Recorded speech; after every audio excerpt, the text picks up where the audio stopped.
Hi, Sharda Ogra here. I'm talking to Manisha Malhotra this week in connection with the column that I've written for the Hindustan Times. Manisha is the head of sports excellence and scouting at JSW Sports. And she's speaking to me from Helsinki in Finland, where she has just come off a conference, a Javelin conference held in Kourtney. And we had Neeraj Chopra's coach, Dr. Klaus Bartonietz there as well, and Manisha attended. Hi, Manisha. Thanks for speaking to me. We were trying to find out through Dr. Klaus. I had a conversation with him about what it's going to be like for Neeraj now getting back into training. Firstly, let us know what the conference was like.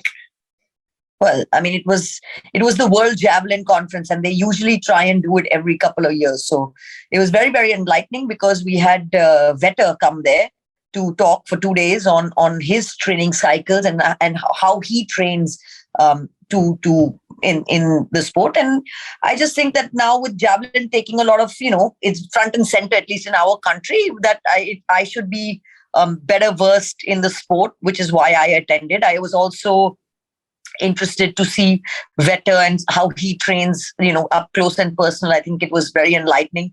And all in all, it was a fantastic conference. They do a fantastic job there. It's a wonderful Olympic training center. It has 9 sports, so it's not just athletics.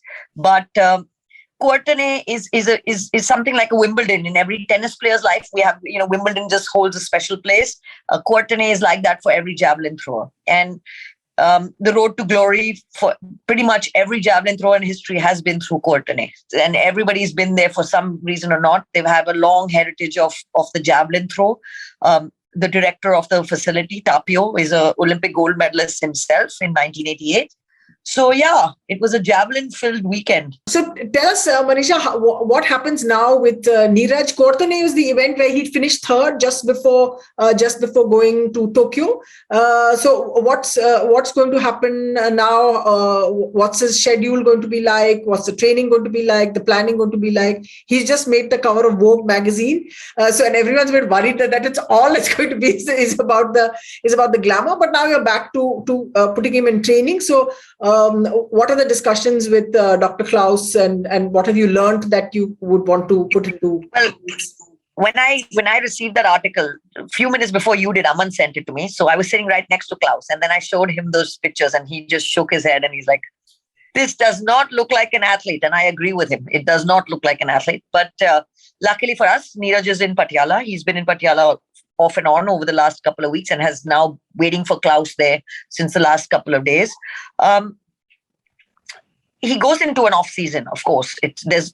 Everybody's going to go into an off season. Like Vetter yesterday said that now he's not going to throw the javelin even once until January. So everybody's going to go into an off season.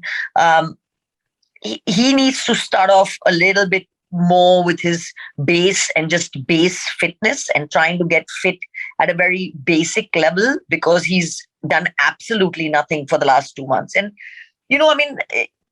we as Indian athletes, I think that sometimes we are not as well-rounded as the European athletes. And if you see Vetter, he has his moments where he takes weeks off and he drinks beer and he goes to the lake and he goes water skiing and our Indian athletes just don't ever do that. They are overtrained. They train all year round pretty much without barely a break.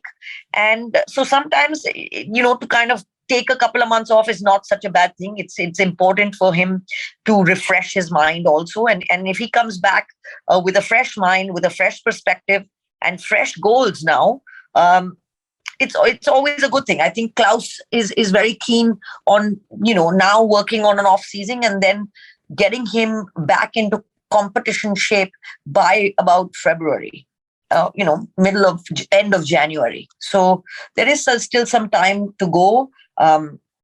We would like to see him training outside a little bit, just because then the distractions are a lot less, whether that is South Africa, whether that is Turkey, whether that is, America at this point is still a little bit of a question mark. We are leaning towards South Africa. It's just that we have not been able to get an invitation letter yet. We're working on that right now. So I think from the beginning of December, end of November, as soon as he gets Klaus back and Klaus settles him down a little bit, he will be out until the middle of or end of February, which is absolutely necessary because it's a very competition packed next year. We are going into almost three peak cycles, which is very, very difficult. And it's, I would like him personally to skip one, but it's not an option because he doesn't want to skip anything. So it's going to be a World Championship followed by Commonwealth Games, followed by Asian Games. And to get ready for that, he needs to be able to kind of get really fit now and try and hit markers that he has not hit. So time is really of essence now. There is a sense of urgency. I think he knows it better than us. And we have to get cracking. It's what has happened in your mind with Neeraj after the Olympics, in the sense of taking him away from everything and now bringing him back. Were there points when you ran into each other where he said, "Listen, this is too much, and I have got to get back. I've got to get back"? Or was it like, I just have to get through this and then I'll be able to pick myself up and start afresh, which is what we expect he will start to do, say, just in a couple of days' times. Well, I think it was a little bit of both. I think that in the beginning, nobody even knew what was going on, including him. I mean, he had no clue. He was just getting, like a football, getting kicked from one side to another side to another side. So that kind of, went through the motions. And then, of course, it came into the fact that he was not training, the fact that he is also not feeling like an athlete himself. And sure, he enjoys this modeling, and sure, he enjoys trying on clothes, and sure, he enjoys shopping. Yes. But he is not a lazy athlete, and he's not someone who kind of, is a shirking kind of, you have to push all the time. So he's quite self-motivated like that. So he knows what he needs to do. So he's now on the program. He's getting himself into some sort of shape, at least so that he won't be completely zero when Klaus comes. He's been running for the last couple of weeks. He's been doing basic exercises. Of course, there's no javelin and there's no weight room as yet, but the basic intrinsic fitness is being worked on. And when Klaus now comes, we'll have to sit down and really with Neeraj. I mean, Klaus and I have already done it, but Neeraj has to kind of also, the way it works is that we always make a plan with everybody on the table. And when everybody is okay with that plan, the AFI will also have to sign off on that plan, and then we can go forward with it. So as of right now, there is no concrete plan on paper. There's a lot of different factors. We would have to speak to the federation. We would have to speak to Neeraj and get his thoughts on a lot of different things. But in the near future, it's, he would like to go to South Africa or Turkey, train till the end of February or maybe March, and start off his competitions in Doha Diamond League, which is May 30th as of right now. And then you go Doha, Ostrava, Kourtney, or Turku, one or the other, or both. And then it's World Championship, Asian Games, Commonwealth Games, Asian Games, and you won't even, it's like a blink of an eye by the time that finishes. So it's also a mix on your body. I mean, he needs to know how his body is feeling by February or March. We don't want to overcompete him because, see, Sharda, you would understand this. The year after an Olympics normally is you getting to work on your craft year. Okay? Yeah. It's the year where you actually get to improve your skill.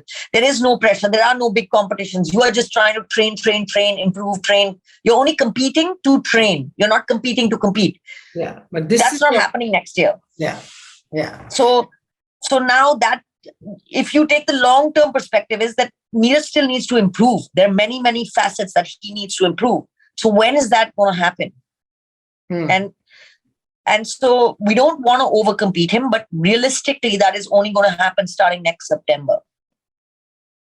So September is, and then you're literally in a 2-year cycle for 2024, right? It's not much time, and then you're sort of trying to compete in our. Yeah, then it's qualification. Then you're trying to qualify again, right?